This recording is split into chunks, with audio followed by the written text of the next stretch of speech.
Headline 24 news और मैं हूं आपके साथ भारती लोधी। आइए बढ़ते हैं खबरों की ओर। दशहरे के त्योहार के दौरान भोपाल के पारंपरिक रावण पुतला बनाने वाले कलाकार सुरेश साहू का नाम चर्चा में है। उन्हें कलयुग के रावण निर्माता कहा जाता है, जो कई पीढ़ियों से रावण, कुंभकर्ण और मेघनाथ के पुतले बनाते आ रहे हैं। सुरेश साहू ने बताया कि भोपाल में सबसे पहला रावण दहन मिल्लत मैदान में हुआ था, जब उनके दादाजी इस परंपरा से जुड़े थे। उन्होंने कहा कि रावण का पुतला बनाना सिर्फ एक व्यवसाय नहीं, बल्कि धर्म, परंपरा और सामाजिक चेतना का हिस्सा है। 3 महीने की मेहनत और रंगीन सामग्री से तैयार होने वाले इस पुतले का जलना समाज में अधर्म, पाप और अन्याय के खिलाफ संदेश का प्रतीक है। हालांकि नई पीढ़ी में रुचि कम हो रही है, लेकिन सुरेश साहू आशावान है कि समाज इस परंपरा को जीवित रखने में जागरूकता दिखाएगी। सुरेश का मानना है कि रावण का पुतला केवल एक त्योहार का हिस्सा नहीं, बल्कि सत्य की विजय का प्रतीक है, जो हमारी सांस्कृतिक धरोहर की जीवंतता का प्रमाण है। नमस्कार दोस्तों, आप देख रहे हैं हेडलाइंस 24। हम बात करेंगे आज रावण को लेकर। रावण को हम सब जानते हैं, उसकी अच्छाई को जानते हैं, उसकी बुराई को जानते हैं, लेकिन रावण एक ऐसे विद्वान भी थे जिन्होंने भगवान शिव की आराधना करके उन्हें प्रसन्न कर उनसे लंका हासिल की थी। लेकिन एक बुराई भी थी, पराई स्त्री पर नज़र डालकर उन्होंने पराई स्त्री को हरण कर अपनी लंका में लाकर अपना विनाश सुनिश्चित किया। आज हमारे बीच में है उन्हीं के निर्माता सुरेश साहू जी। पिछले कई वर्षों से ये रावण के पूरे परिवार का निर्माण कर रहे हैं, रावण का पुतला बना रहे हैं, कुंभकर्ण का पुतला बना रहे हैं, मेघनाथ का पुतला बना रहे हैं। हम उससे जानना चाहेंगे कि कितने सालों से वो इस रावण के परिवार को आज भी हमारे बीच में जीवित रखे हुए हैं। सर, कितने सालों से बना रहे हैं? सबसे पहले मैं भोपाल शहर वासियों को दशहरे एवं दिवाली की शुभकामनाएं, बधाइयाँ देता हूँ आपके चैनल के माध्यम से।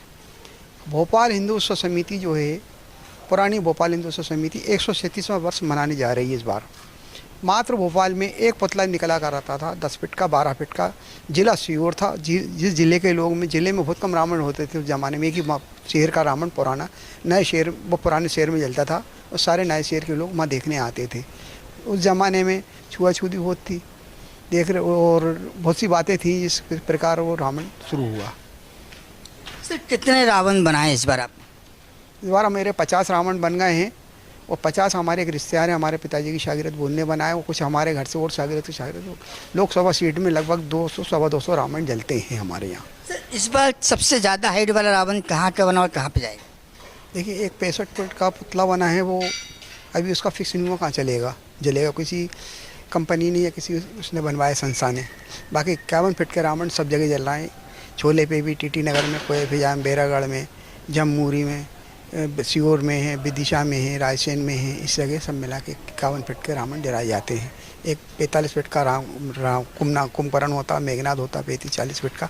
इस प्रकार 3 रावण जलाते हैं। हम रावण बुराई का प्रतीक माना जाता है। किस प्रकार ख्याल आया कि उनका पुतला बनाया जाए और आपके दिमाग में कैसे ख्याल आया?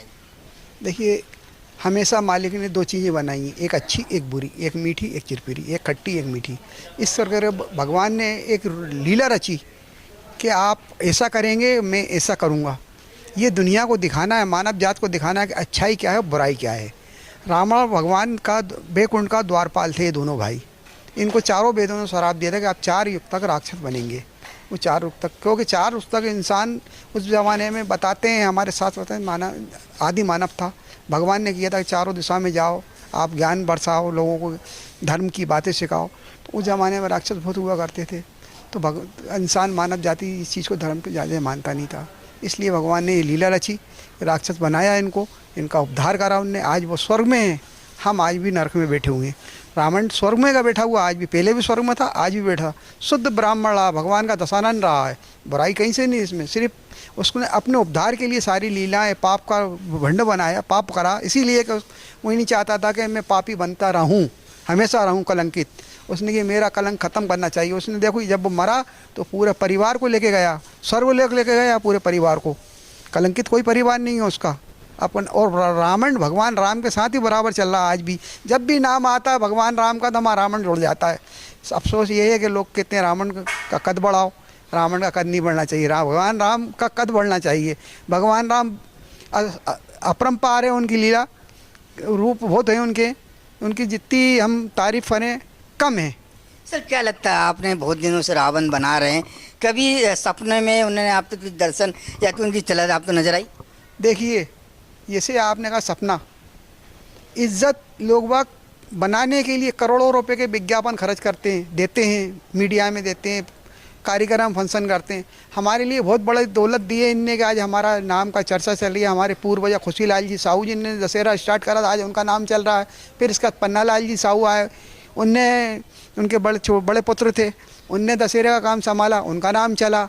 इसका पूरनचंद जी साहू आए, उनका नाम चला। आज मेरा नाम चल रहा है। ये एक विरासत मिली, पैसे से बड़ी विरासत मिलना, लोग पैसे से खरीदते हैं विरासत।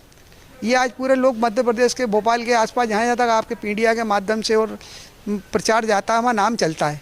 ये बहुत बड़ी विरासत दी है हमको मालिक ने, और इसमें हमने बहुत सा ये देखा है कि हमें बहुत सम्मान मिला है। सूरज जी क्या कहेंगे इस बार दशहरे पे देश की जनता जो हमारे दर्शकों को? मैं दशहरा की ओर से और इस आपकी वो चैनल से एक माध्यम ये कहना चाहता हूँ, धर्म की बात है।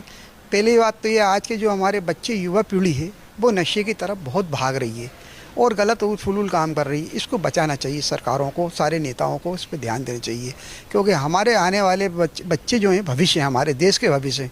जब बच्चे हमारे सुरक्षित नहीं रहेंगे, कमज़ोर रहेंगे, आज तो इसमें हालत ऐसे चल रहे हैं, हमारे बच्चों को नशे से मुक्त नहीं कराएंगे तो ये बहुत एक गंभीर मामला है हमारे लिए।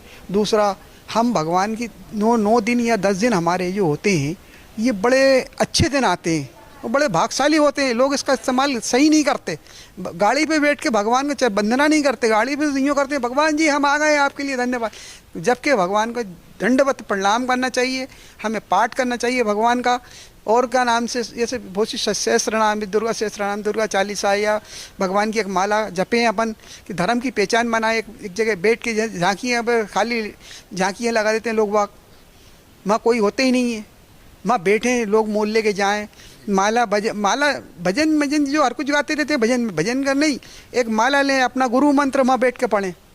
ऐसे जो भी हमारे मंत्र हैं, बहुत से मंत्र हैं, दुर्गा जी के, हनुमान जी के, गणेश जी के, भगवान विष्णु के, भगवान शंकर के, बहुत मंत्र हैं, वो मंत्र पढ़ें। हम आज गरबा में नाचते हैं, 4 घंटे नाच रहे हैं हम, 4 घंटे भगवान की इबादत करें। हम दिन भर व्रत रखे हुए हैं, तिलक लगाए हुए हैं, नंगे पैर घूम रहे हैं।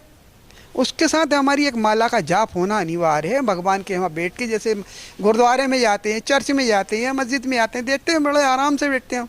त्यौहार का रूप स्वरूप ये है। हमारा 10 दिन जो त्यौहार आते हैं इसीलिए आते हैं कि आप त्यौहार मनाइए, हमारी खुशहाली बनेगी, हमारे पूर्वजों को खुशी होती है कि हमारे बच्चे हमारे मार्गदर्शन में धर्म के दिशा में जा रहे हैं।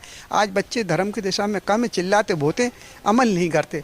मैं आपके चैनल के माध्यम से निवेदन करना चाहता हूँ कि धर्म को अच्छा अपनाएं, पूरे विश्व में डंका बजाएं धर्म का हमारा, कि भारत में धर्म है, हिंदू सनातन धर्म, इसका डंका बजाएं हमारा। यही आपके चैनल के माध्यम से मैं अपील करता हूँ। तो ये थे हमारे साथ रावण मेघनाथ कुंभकर्ण के निर्माता। कलयुग में इन्होंने उनकी प्रतिमा, उनके पुतले स्थापित कर आम जनमानस को संदेश दिया है कि रावण अहंकारी था, अन्यायी था, लेकिन साथ साथ वो ज्ञानी भी थे। और जिस प्रकार सुरेश साहू जी ने उनके पुतले बनाते समय उनकी जो अच्छाइयाँ हैं वो अपने अंदर ग्रहण की, और आज हमारे चैनल के माध्यम से वो सारी अच्छाइयाँ बताई जो एक ज्ञानी पुरुष में होनी चाहिए। और वास्तव में रावण जैसे विद्वान व्यक्ति का पुतला बनाना कोई आसान काम नहीं है। रावण आज भी हमारे बीच में जिंदा है। रावण हर चौराहे पर है, हर गली में है। उसे जलाने की आवश्यकता नहीं है, उसे मारने की आवश्यकता है। ये संदेश सुरेश साहू जी ने कहा। मेरा काम है पुतला बनाना, लेकिन मुझे अफसोस है कि प्रतिदिन हर साल रावण का पुतला बढ़ता जा रहा है, जबकि रावण का कद छोटा होना चाहिए, भगवान श्री राम का कद बड़ा होना चाहिए। बड़े अफसोस के साथ में सुरेश साहू जी ने ये बात मीडिया से कही कि हम सबको मिलकर रावण का कद छोटा करना चाहिए और राम जी का कद बड़ा बनाना चाहिए। वास्तव में इतनी अच्छी सोच रखने वाले सुरेश साहू जी आज रावण का निर्माण जरूर कर रहे हैं, लेकिन उनकी सोच देश हित में और अच्छा हित में साफ नजर आ रही है। मैं कैमरामैन से कहना चाहूँगा कि एक बार पूरा नज़ारा बताए कि यहाँ कई संख्या में रावण बनाया जा रहा है। ये उनका बड़ा कारोबार है, लेकिन वो अपनी कारोबार की परवाह न करते हुए उन्हें साफ संदेश दिया है लोगों को कि रावण का कद छोटा होना चाहिए। और हम भी यही कहेंगे कि रावण का कद छोटा होना चाहिए और इस दशहरे हमें रावण को जलाने साथ साथ हमारे अंदर के रावण को मारना चाहिए, हमारी बुराइयां को खत्म करना चाहिए। यही सही संदेश है और रावण ने अपनी मुक्ति के लिए सारी ये व्यूह रचना रची थी। रावण अन्यायी नहीं था, क्योंकि रावण जानता था मेरी मृत्यु आसानी से होने वाली नहीं है, इसीलिए उन्होंने स्वयं भगवान का आह्वान करा और भगवान ने सारी ये लीला रची ताकि रावण को मोक्ष मिल सके। बने रहिए हेडलाइंस 24 में।